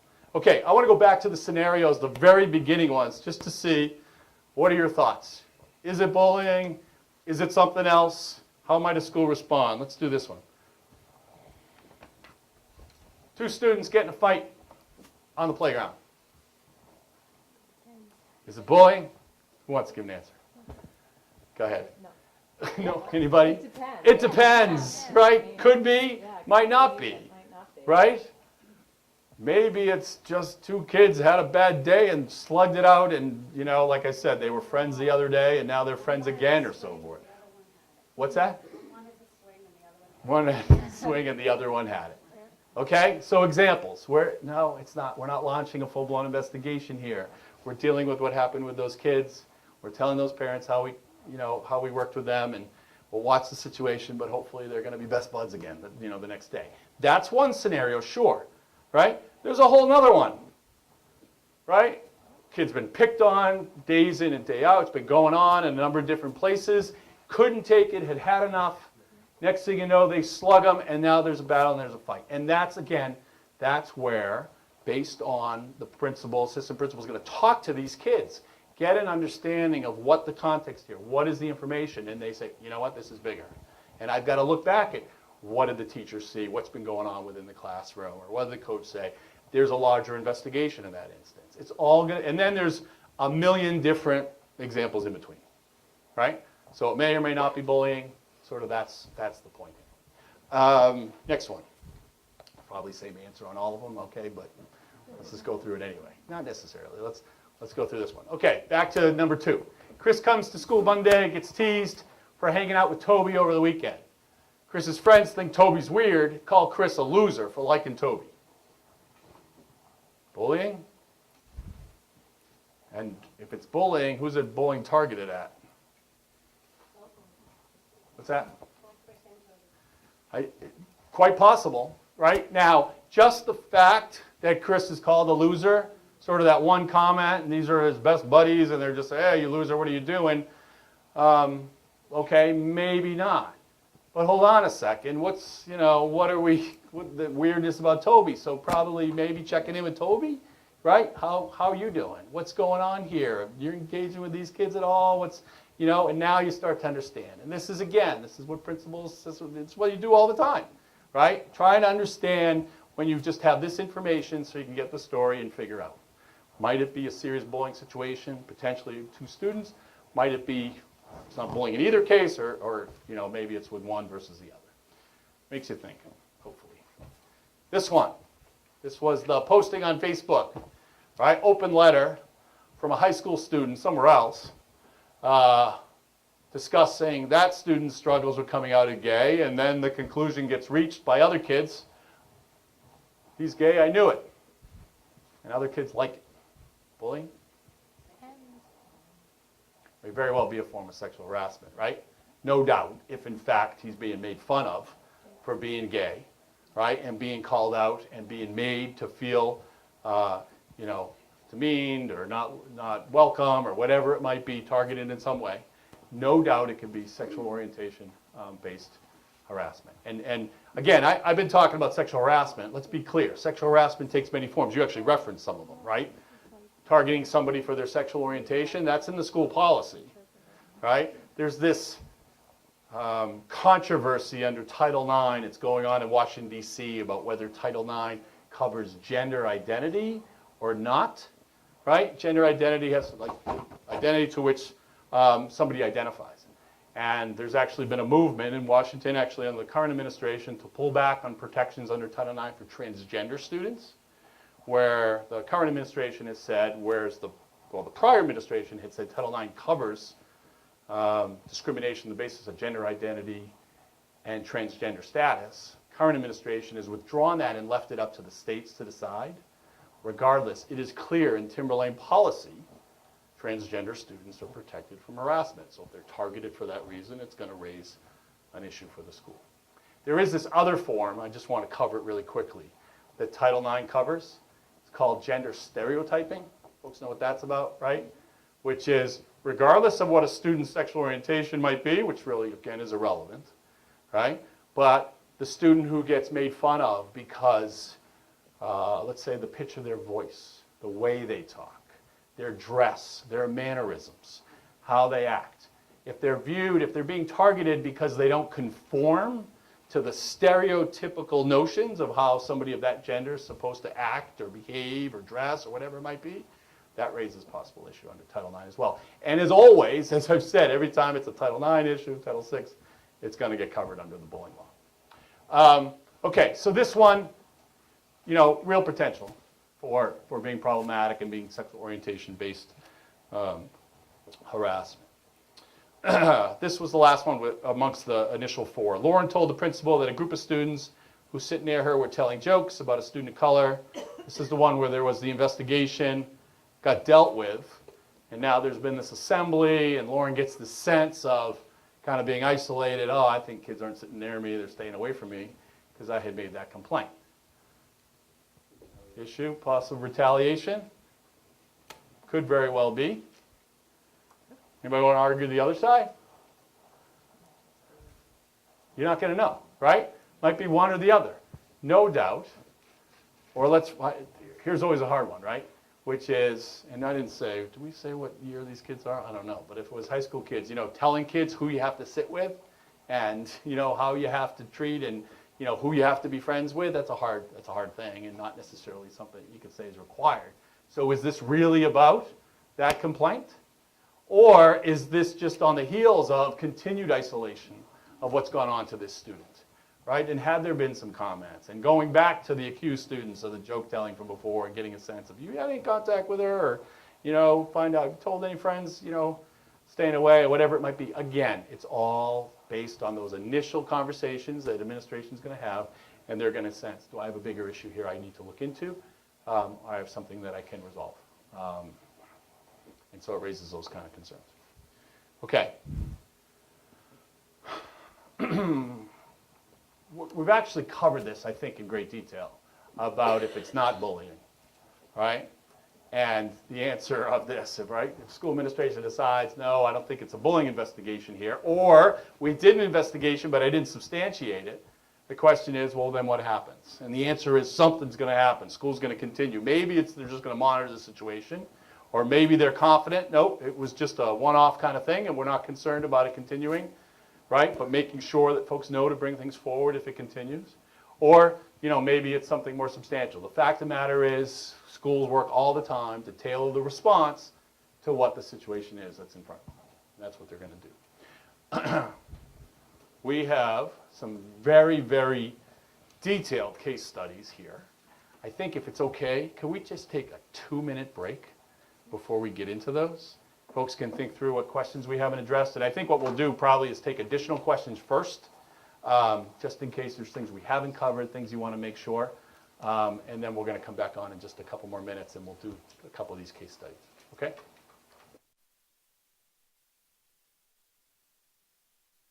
It's meant to point those out. But before we get into those, where I might have you actually, we'll read them and then you might take a few minutes. You actually can learn from your neighbor, talk about what you might want to raise as far as issues there, but we'll get into those in just a second. Questions that we haven't addressed yet, just to make sure before 8 o'clock we get to anything that's left, or any folks from schools, anything they want to raise that hasn't been raised. Yes, please. Just a question about the time frame for the investigation. How long, and I understand every situation is different, what is a reasonable time frame to actually investigate something? Are we talking 30 days, are we talking less than that? What would be in excess, I guess? Right, so it's a good question. Just let's go back to the parameters just to start from there in terms of what the law has said, which is initiate under Timberlane policy. It's initiate within 5 days. I think that's in the state law as well. And then complete it within 10 days. So that's the sort of general expectation for any bullying investigation. I would think, and then understand this, right, complicating circumstances might exist, in which case, superintendent can in fact provide a waiver, and that does happen. Sometimes in other schools we've seen very serious types of, let's say, sexual misconduct investigations, and then we talked about law enforcement might get involved. That obviously might have an impact on how quickly a school can investigate. But as a general rule, that initiate within 5, complete within 10 is considered reasonable, at least under the state law. Now, but you pretty much answered it too, which is kind of circumstances are really going to dictate. And my sense of it, and administrators can speak to this, that in a serious bullying situation, they're doing it in a lot less than 10 days. They're getting on it, right? Have they reached their conclusion? Maybe not until the latter end of that period, but they're at least, quickly motivated and working to get the answer, the stories from each of the parties, talk to any, close witnesses and so forth, put those intermeasures in place to make sure that there's, supports for these students that are just not left hanging out there while this investigation is going on. So I wish I could give you here's what you should look for as far as the time frame, but it's really going to depend on the circumstances. What about the waiver? Who is informed that there's a waiver in place? I'm just wondering, time frame wise, this is supposed to be kind of tidy. I get if it's a real issue when you kind of refer to that. Yeah. But there are circumstances that have just kind of led to rather lengthy investigations. And if there's a waiver that has actually been put in place, Yeah. who's notified that that waiver was put in place so all parties are informed? Yeah, so the law is limited in terms of how much it actually spells out of, apprising parents at this every single stage, including getting a waiver. But my sense is, right, in those, again, bullying investigations, administrators are talking to families all the time. And they're saying, I hope to be completed, I don't know exactly when, or I'm looking to be completed, and then all of a sudden you realize, wait, I got, a curveball, and I've got to chase this information. Or the witnesses, the students I was going to talk with, turns out they went on vacation and I can't talk to them yet. Likely, most administrators, I'm sure, are conveying that to families. I can't tell you that it's an absolute mandate, but I think it's a very good practice that a lot of administrators follow. Yes? Just a quick question, regarding the procedure for parents, and what would you recommend for parents to do if in fact they follow the procedure and they're not necessarily getting the results that they're looking for their children? Yep. How would you advise them to make sure that their youngsters are protected? Yeah, I think that goes to the same, it's similar. It's that communication piece. I think it is, again, it's you can ask questions to the administration about, did you consider this, did you consider this, and they'll be able to respond to that, right? But if at the end of the day, they didn't kind of substantiate bullying here, right? Then I think any parent, any administrator is going to want to know from the parent, like they're going to want to convey, here's our answer, here's what we concluded, okay, but let's talk about what supports we should have in place. Does this student continue to need that check-in, that trusted adult, to be available to them? I'm going to talk to the teacher just to keep an eye out, whatever it is. I think it's that ongoing dialogue of, regardless of the result, what can we do in sort of partnership going forward to understand it? I mean, understand this too. It's the school that's got to decide, this is what we can do and what we're available, but, getting the family's input is important. Yeah. That answer feels very much like, and I don't want to speak to whether substantiated or not substantiated, but that the onus of the bullying falls on the victim, right? What can we do to help the victim feel comfortable, to help them address this, to help, at what point do we put the onus on the perpetrator of the bullying and not always have it fall back onto the victim? Yeah, so I was talking about sort of the method of how you get it supporting that student, but in terms of what the right mechanisms are or what's going to be done, I think again, that could differ. It might be, they're just not comfortable with that student and we're going to make this particular change. Or the no contact order we put in place at the interim, we're going to impose that and we're going to enforce it with regard to both students now going forward. Even if we didn't substantiate bullying, but we think it's necessary. Again, there's a whole, I can't tell you without And I don't think the circumstances. I honestly, It's a very flexible I approach. believe that the Yep. number of bullying instances that we have is underreported. And I don't know what the solution to that is, but I think that we probably have more instances reported than are being reported as being reported. Yeah, I can't speak to specifics here, but I think as far as, it's a fair point. I think that's part of what this session today is about, and what the ongoing training and what staff continue to do and administrators continue to do, and having those conversations, because encouraging reporting. Because the fact of the matter is, whether it's substantiated bullying or not, if there's a student who's affected in school, administrators want to know about it and want to be able to address it. So again, I think it's the open dialogue, but I understand your perspective on things. Case studies. Let's see. There's a bunch here. Let me see which ones I want to get into. Let's do this one. Hussein.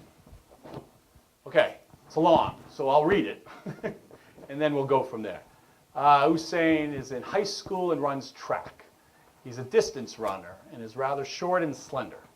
One afternoon, after finishing a workout, Hussein walks up to a group of his friends, Sally, Jane, Beth, and Ann. Again, just coincidental names of what I came up with here. All of whom were meeting near the gate to the parking lot. Hussein talks with them for at least 15 minutes. Just as they were about to leave, Dave and Joel approach the group and start joking around. Joel makes fun of Beth's parking job and the fact that Ann was wearing different colored socks. Dave spots Hussein and makes a remark about Hussein's running shorts and his skinny legs. Dave also joked that Hussein seems to be spending an awful lot of time with the group of girls and asks if he's asked any of the girls out. After Hussein states that he hasn't asked any of the girls out, Joel jumps in and says, "Hey Hussein, all you do is hang out with these girls. When are you going to step up and ask them out?" So I got a few questions. One is, well, there's sort of 4 parts to it. And again, you can take a second and ask what your neighbor thinks. Do you see bullying here? Do you see harassment here?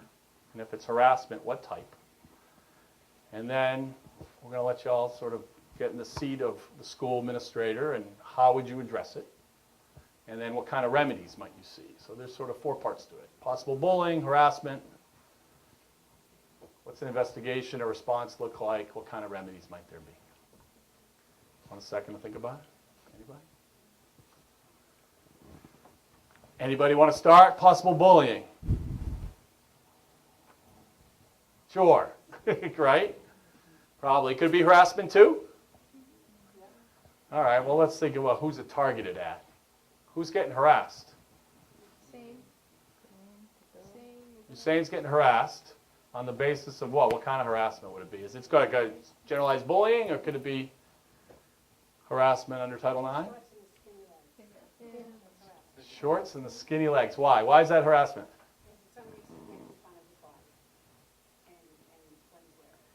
Yep. Do with his clothes, right? In terms of what he's wearing, how he looks, might be some form of gender stereotyping, let's say, right? Expectation of, that's a Title IX issue as far as targeting him for that reason. Anything else besides the shorts and his appearance in that way? Anything else that looks like might be gender stereotyping?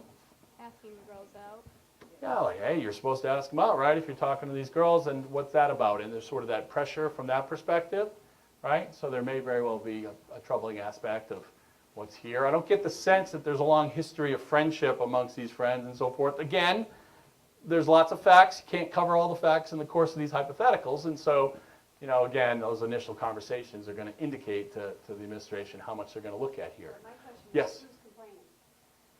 Who's stepping up to say they've been bullied? Very good question. Purposely didn't put in the reporting piece to this. Right? The hope is, what do you think? Who could it be? One of the girls. Could be Hussein, could be any one of the girls in terms of what's being said and so forth. Could be a parent. Hussein went home, right? Family, want to hear it and make sure they bring it forward. Or could be one of the girls' parents that, hey, guess what happened here? And there's, a parent troubled by that and brings it forward as well. Again, what the school would want to hear. Are the girls targeted at all here? Bullying in any sort of way? Yeah, does it seem like it as likely? I mean, who knows, right? It's all going to depend on, it's very possible, right? So that's they're all friends, right? They're Dave and Joel's friends, and they just say, oh, he made fun of my parking, or whatever it might have been, you know? Not too thoughtful, Dave, or making comments just about how, you know, this woman tends to drive, or what her socks might look like. But, you know, it's like, oh, no, I'm not really bothered. He says that, I say stuff to him, and you get a sense there's a different relation. Or it's on the heels of, it's this comment today, and it's been a series of comments over a course of weeks and months and past, and there's troubling, and then there might well be other students that have been targeted this way. So again, just part of the, make you think of these scenarios and different directions in which it might go, and how we work through it. One more. This one's long. The other one was really long. You're like, I hope you're not trying to see it from there, sorry. So I'll just read it. This is Salima. Salima is a sixth grader who moved with her family from New York City to the district over the summer. She'd been a very good and happy student in New York, but has been terribly anxious about leaving the city and starting school in a new town, a new state. She seemed to be settling in well at the beginning of the school year, mostly due to the efforts of the guidance counselor, who made a point of checking in with her, and in a few instances, her parents.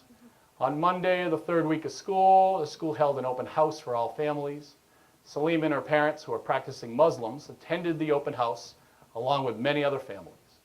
After the open house and during the rest of the school week, Salima began feeling isolated and bullied by others at school. Kim had always talked with Salima when they were in class together, but now Kim kept turning her back to Salima and hardly acknowledged her when she tried to speak to Kim.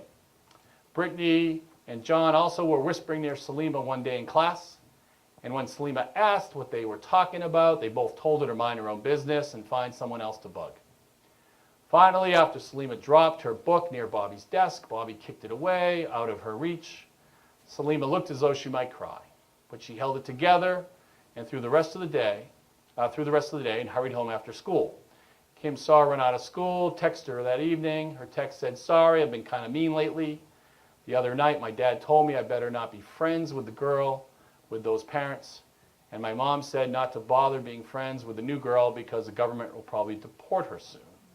Salima shared the text with her parents, and her father calls the school the next day, stated that her daughter is being bullied and harassed, and demanded action. Troubling scenario. Certainly, right? Lots of different pieces, possible bullying, sure, harassment based on, right, religion, maybe national origin too, right, depending on their dress, right? You got lots of potential bullies here as far as the targets, students who might have been involved or not involved. What about the one who's the friend who kind of apologized here? Kim. Is she a potential bully? Is she? What's that? Yeah, parents. Yeah. No, it's the parents, right? It's hard. Again, remember we talked about that? We talked about, well, regardless of what goes on at home, you hope that it's consistent with a respectful, kind of approach and how you treat people, and that carries over into school. But the fact of the matter is, regardless of what happens outside of school, school's got to deal with it in school and how they might address it, and making sure that, again, this student can fully participate in what her involvement might look like. Any other thoughts on this one? Lots of different ways in which, what about remedies? Like, what do you do? Let's say it's as ugly as it appears. Detailed investigation, you substantiate the harassment, right? Report goes to the superintendent, it's going to show up on the state report. There's discipline here that's imposed in some way. Other remedies, other thoughts about how you deal with this situation? How do you support, you saying? Yeah. Oh, I'm sorry, Salima. Sorry. Thank you. The common sense approach, just getting the kids together, right? If that's even a possibility, getting the kids together, and just having someone apologize to her. Just very, I think that would probably go a long way. I think that's. Seems like one student was on the way to doing that, right? It kind of looked like it was sort of heading in that direction, and building on that may very be quite possible. Sure, it's a great point. Yeah. Yeah. Really challenging in New Hampshire, other particular states, right? Particularly students of color, there aren't a lot, right? And so if they're feeling particularly targeted or not welcomed in some way, it's really important. I guess the school's going to mobilize any new student that's coming into the school district. You want to be supportive of. But no doubt, there's other instances that you want to be aware of, and you're making sure that's brought forward. So some education here. And we talked about it. I mean, that's reflective of what the law calls for and what the school tends to do, of how they're educating their students. Not just the students who might be involved in this particular situation, but generally, how do we treat each other? What's our expectations for code of conduct? How are we respectful? And it differs depending upon the age of where kids might be. But again, lots of different ways to get at it and create examples. And whether it's initiated from the family. I mean, I'd really want to hear from that family, right? Salima's, what's her experience been like? How is that going here? How do we make sure she feels welcome, and how do we support her, and what talking through her friends and colleagues around school, and cluing in key folks. You don't put this out to sort of everybody, right? Because we're talking about private issues if in fact a complaint was filed. But sometimes there's teachers, there's key folks who need to know, here's what happened to this particular student. I need you to pay attention to it. Well, I had the talking to other students, but pay attention to what's going on in your class, or let's say with regard to your team or whatever it might be. So lots of different ways in which schools are addressing it and utilizing it. I did have a few more minutes. Is that okay if we just go wrap it up fairly quickly here? There's a few others, but it would take a lot longer to get through, and I've read way too many of these lengthy details. So I'm going to give one more opportunity for final questions here. Anything else that somebody wants to raise? If not, please. Yeah. You had mentioned earlier that there's a formal grievance procedure. Yes. Could you speak to how parents would find out about that? Yep. It's on the website. Okay, is it in the policy itself? No, see, that's the confusing thing, okay? So let me try to back up and explain that, which is, it actually comes from the federal laws that we were talking about. Title IX, actually before they were ever state bullying laws, Title IX requires that schools have a grievance procedure for somebody to file a complaint of gender-based discrimination, sexual harassment, athletics, all the different forms, okay? The ADA and 504 require that schools have a grievance procedure for addressing disability-based discrimination in whatever form. Those laws have been on the books for a long, long time, and they still are on the books, and so schools still need to have this grievance procedure. And what they've done is essentially cover all the federal laws at the same time. So if you have a grievance based on gender, race, color, national origin, disability, whatever it might be, any one of those would be under this one form. It's an efficient thing. Bullying, right, is there an actual reporting form for families here within the district as well? Susan? There isn't a family reporting, but it is a form that we fill out, a 7-page form as a result of a request. Right, but there's not an actual form on the website that you pull like a complaint to share. So bullying comes in different ways. It could be a phone call, it's often an email, sometimes it's a letter, it's different forms. The fact of the matter is, I think to talk practically here, whichever way in which somebody files a complaint or raises a concern, through the formal grievance procedures that are on the website under those federal laws, or via a letter, email, phone call, meeting, with principal, whatever it might be, it's going to get funneled to the principal, up the chain, to be addressed through the process that we talked about. Okay? You said there's a 7-page at the request it's a bullying form, and so that form is filled out by principals, and they determine whether it's substantiated bullying, and there's always a process in terms of notifying families as to what actions are being taken. Part of the investigation, speaking of the paperwork that documentation that goes along with the investigation process. Other questions? Anything else? Les, please. I think sometimes it's difficult for parents when we're doing these investigations when they have substantiated bullying, and we communicate that with the family. They always want to know, well, what's the consequence, or what are you doing with that student? And that is something that we have to be careful of. We can't always give that information, and I know it's frustrating because people want to know, well, I want to know what you're doing about this because it's my child. So, but there are those. Really, really good point, right? FERPA, Family Educational Rights and Privacy Act, is that federal law that mandates that schools protect student privacy in student records. It also provides parents access to the records as it relates to their child. But the fact is, what's being raised there is oftentimes family want to know, tell me the discipline that got meted out for every single kid involved here, and they can't do that. They can all they can say is, based on we've taken appropriate action with regard to those students. Now, sometimes if it impacts a student, like there's going to be a no contact order that continues to be in place, something that's directly involving, your student, if you're the parent who's asking that question, that's appropriate. That can be shared. But again, the specific disciplinary consequences, what exactly happens, or any other supports or other things being done with other students, as frustrating as it might be, it's a great point, can't be shared for privacy reasons. Yes? It's not just that. I think people, as frustrating as it can be, I think some, and I won't say all, but I think some parents, or maybe even a lot of parents, understand the confidentiality piece, that the specific discipline actions cannot be shared. Right. But when the bullying continues and continues and continues, and it doesn't stop, and it doesn't ever feel like the school is getting ahead of it, addressing it, dealing with it in a prompt way, that does create a lot of frustration with parents saying, what is happening? What is going on? What are you doing? And to hear that, sorry, we can't tell you. Well, so again, we talked a lot about the communication that can happen and what administrators are going to look to do. That's different than sharing information about those other students and consequences. That's what they're restricted from being able to provide.